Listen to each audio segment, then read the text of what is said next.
আসসালামু আলাইকুম এভরিওয়ান। আজকে আমাদের ফ্লোর ঢালাইয়ের পূর্বে যে কাজগুলো করণীয় সেগুলো হলো আপনাদের ড্রয়িং অনুযায়ী যেখানে যেখানে ওয়াশরুম হবে এই ওয়াশরুমে আপনারা পাইপগুলো বসিয়ে দেবেন। দেখতে পাচ্ছেন এখানে আমরা ওয়াশরুমের পাইপ বসিয়ে দিয়েছি এবং ক্যাপ মেরে দিয়েছি এবং এখানে আমরা পিট করে ফেলেছি এবং আমাদের উপর থেকে লাইনগুলো নামবে সেই লাইনের জন্য আমরা পয়েন্ট রেখে দিয়েছি।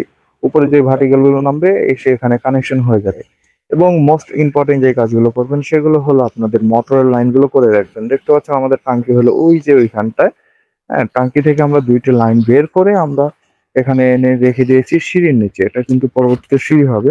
বেসিক্যালি আম সিঁড়ির নিচেই আপনার মোটরগুলো থাকে।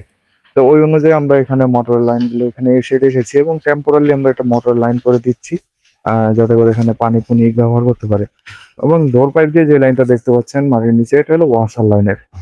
ওয়াসার লাইনের লাইন মোটামুটি নরমালি এমনিতেই ডোর পাইপ দিয়ে হয়ে থাকে।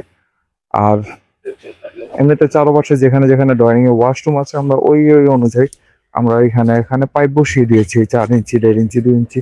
দেখতে পাচ্ছেন এখানে আমাদের একটি কিচেন আছে। কিচেনটা যেখানে আছে আমরা কিচেনেও লাইনটা করে দিয়েছি। তো আপনারা অবশ্যই টাঙ্কি ঢালাইয়ের পূর্বে এই কাজগুলো করে ফেলবেন।